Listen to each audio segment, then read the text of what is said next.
Hello, it's Shanna. Today's video is part of Kendra's Card Challenge 16 Hop from October 1st to December 31st, and we are featuring our super sponsor, Altenew.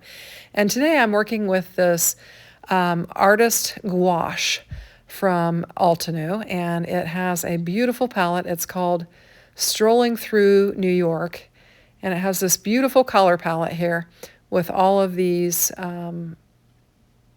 paints in here, and I'm going to be working with it. Now, I've already stamped out this panel. This was a Stampendous panel, just a large panel on a piece of scrap, and I am going to begin painting on this, and I've got it sped up considerably because it does take quite a bit of time to color this panel. I'm just laying some greens down. I've got some greens and some blues that I'm going to be working with, and we're just going to get this painted up here. And while I'm doing that, I'm going to talk about the hop and about the challenge. So the hop today is part of Kendra's Card Challenge 16, in which we're featuring the super sponsor, Altenew. And there is a playlist listed in the description box below in which you can check out all of the designers' videos. And in addition to that, there's a chance to win. This is a giveaway hop, and there's a chance to win a digital download by Kendra. And all you need to do is to fill out the giveaway form that is listed in my description box below, and you'll have a chance to win. Now, if you do follow along in the hop and you hit the play all button, it'll take you from one designer's to the next, and you won't even have to click next for it. You'll just be able to follow the whole team's videos that are participating and watch the videos. In addition to that, you can fill out that giveaway form on all of the designers' YouTube channels. So it will increase your chances to win by as many times as you fill out that form. So I'd encourage you to check out all the different designers and to fill out that giveaway form on all of the designers' description box. It is listed below. Also, if you like what you see, if you'll give the designers a like or subscribe. We always welcome new subscribers, new members to our channel, and the like will help us get more views on YouTube. So we appreciate that. So if you would take a minute and hit that like button, we'd greatly appreciate it.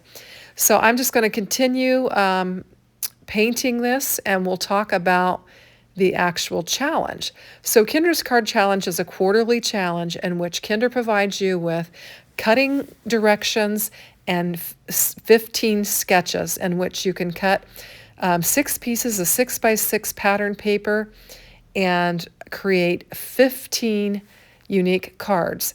And she gives you the cutting guide.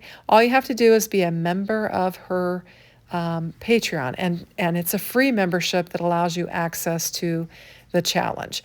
She does have other levels in which you have access to other things, such as mystery card kits and just a lot of different fun benefits that you can check out.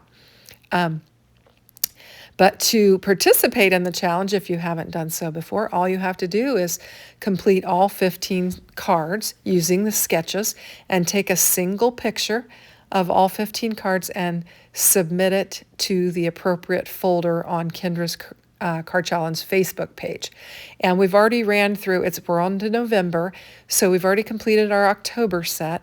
So if you want to participate, you can still participate with 15, a picture of all 15 in the November folder and a picture of all 15 in the December folder.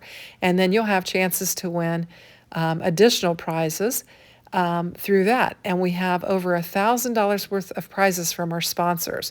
And that first slide I showed you when my video first started is all of the prize sponsors. They're all listed there, and there are some good ones, and the prizes are great. So I'd encourage you to fill out, participate, and submit, a single picture of all 15 cards into the folder so that you'll have a chance to win. You also have some chances to win with the individual sketches and some of the other challenges, that color challenge and stuff like that are out there. So I encourage you to just check it out because it's lots of fun, and who wouldn't want to win some prizes? I know I would. I've actually won before on Kendra's Card Challenge, and that's fun. So I hope that maybe you'll win too. So I'm just going to finish up painting this. I've got it all finished up here and I've got it ready.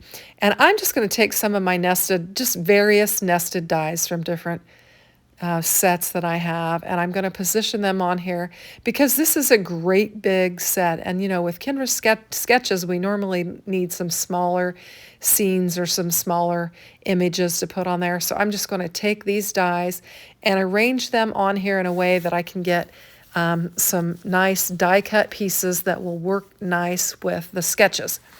So I wind up cutting out 4 pieces here. I've got the circle, the wonky rectangle, and then 2 squares. I'm not going to use the circle. I'm just going to do 3 cards today. Really not time for 4. And so I'm just going to get started by laying this first square down on a layer.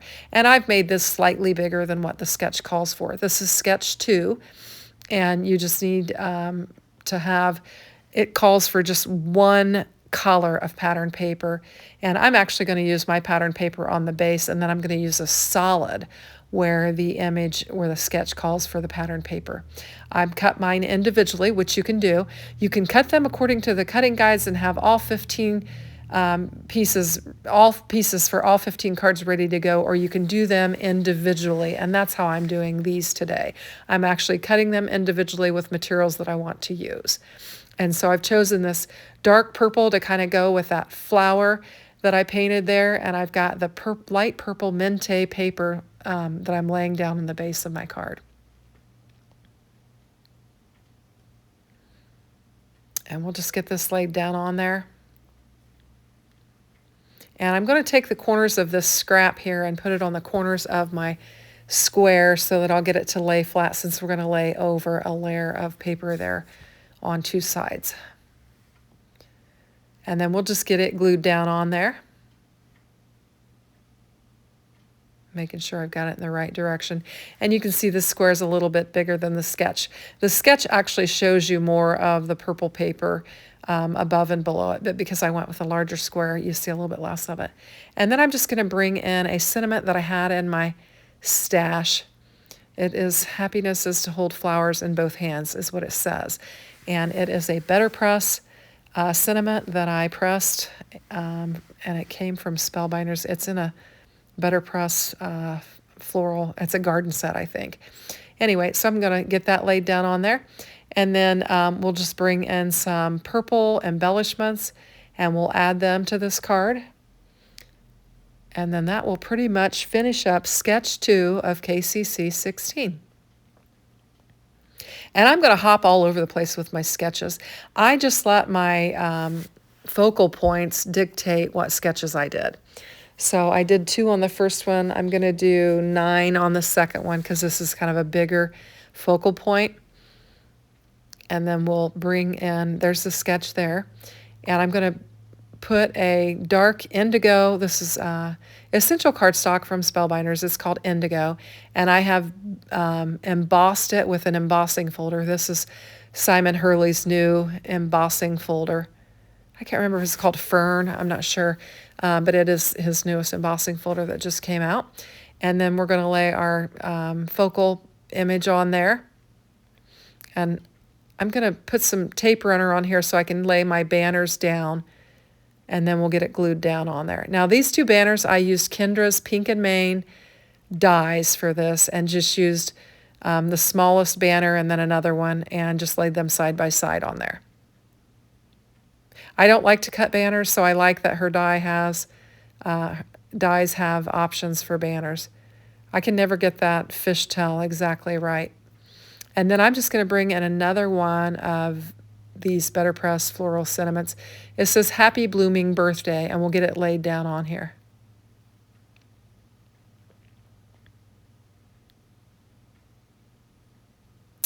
And then I'm going to bring in some smaller embellishments. These are in a darker blue, and I thought they would look nice with the blue background paper or cardstock that we had there.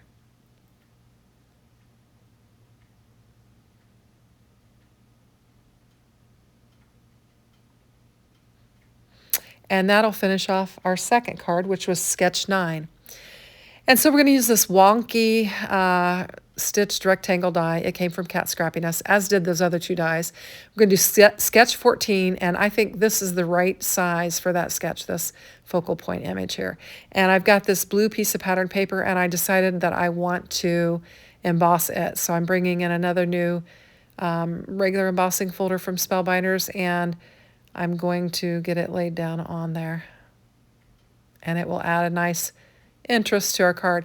Now I'm remembering that I needed to put some string on there. So before I lay it to my white panel, I put some foam tape or strip tape runner on there, and I laid it down, and I'm going to layer it up on my panel.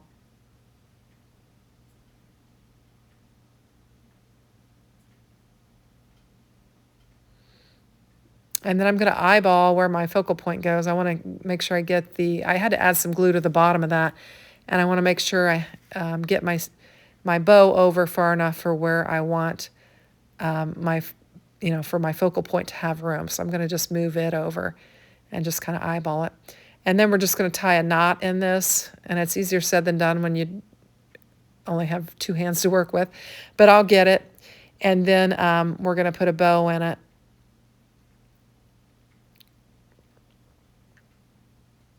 And just kind of lining it up.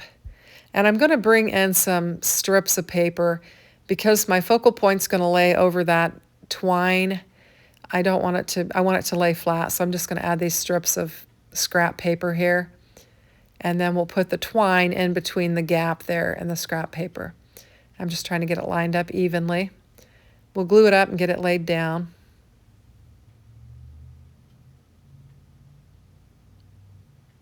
And I think that looks nice. So we'll just tie a little bow in there and get it tightened up and get it the size we want it and trim it off.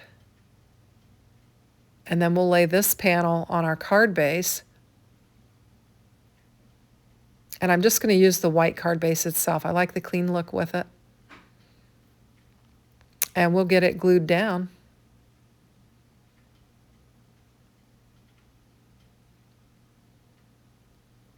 And that'll take care of our sketch 14. Trim off the strings there a little bit more. And we've got another floral sentiment that we're going to lay down on there. And I'm just going to add some thin foam strip because I've got that embossed panel, and sometimes it's hard to get them to glue down nice. And if you use the foam strip, it seems like it'll work better. So I'll get that laid down on there. And that'll finish off our 3 cards. Pushing the foam tape in there. So we've got 3 beautiful floral cards from that one stamping and painting. So I hope you like it. Thanks for watching. Have a great day. Take care. Bye-bye.